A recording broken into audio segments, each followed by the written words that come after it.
Έχει πλημμυρίσει ο τόπος από τα AI cover και νομίζω μας έχετε λίγο τσουβαλιάσει όλους μαζί. Ό,τι βλέπετε το λέτε AI. Πάμε να δούμε σήμερα κάποιες από τις δικές μου δουλειές, τις οποίες θα σας αφήσω εσάς να κρίνετε άμα είναι AI ή όχι. Ξεκινάμε με το album cover που έφτιαξα στο Thug Slime. Σας κάνω εδώ zoom να δείτε κάποια details.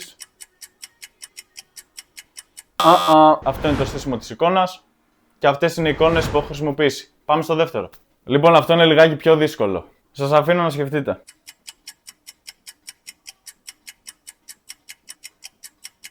Μπορεί να μοιάζει, δεν είναι όμως. Φανταστείτε, έκανα custom μέχρι και το κάθισμα που κάθεται η κοπέλα πίσω. Και δείτε πόσο custom είναι μέχρι και το bracelet, το τσιγάρο και όλο το χέρι είναι από αλλού. Γενικά το έχω κάνει κόψιμο. Κάθε δουλειά είναι προσεκτική και με λεπτομέρεια όπως βλέπετε. Έχω βάλει μέχρι και κάθισμα μέσα, μαλά για το αμάξι. Εντάξει, next. Για το φίλο μου τον Baby Goat. Ξέρω αυτός.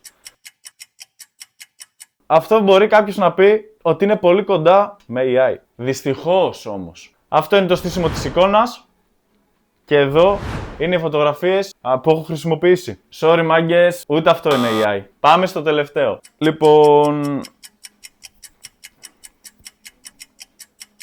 Αυτό είναι το ρο στήσιμο της εικόνας, όπως βλέπεις. Και αυτές είναι πάλι εικόνες που έχω χρησιμοποιήσει για να βγει αυτό το αποτέλεσμα. Πού καταλήγουμε? Σταμάτα να χρησιμοποιείς AI cover και φτιάξε κάτι αληθινό για το κομμάτι σου, κάτι που έχει χαρακτήρα και κάτι custom, το οποίο το στήσιμο είναι καθαρά από μένα με οποιαδήποτε αλλαγή θέλεις, καθαρά για το χαρακτήρα του track σου και για το χαρακτήρα το δικό σου που εκπροσωπείς σαν καλλιτέχνης. Θα με βρεις στο Instagram, μπορείς να τσεκάρεις και άλλες μου δουλειές και να μου στείλεις ένα μήνυμα να συνεργαστούμε.